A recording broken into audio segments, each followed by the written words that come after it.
Assalomu alaykum azizlar. Sizlar bilan Svarshik nomer 1 va hozir biz o'quv markazimizdamiz.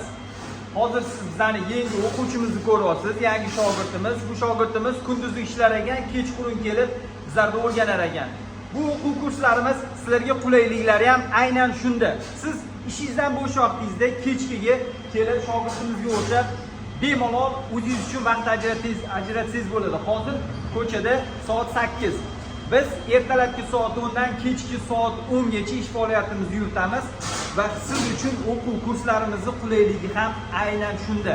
Siz kechki bo'sh vaqtingizda televizor ko'rib yoki telefon o'ynab yoki uyda ovqat yeb o'tiradigan paytingiz bemalol kelib o'zingizga vaqt ajratsangiz bo'ladi.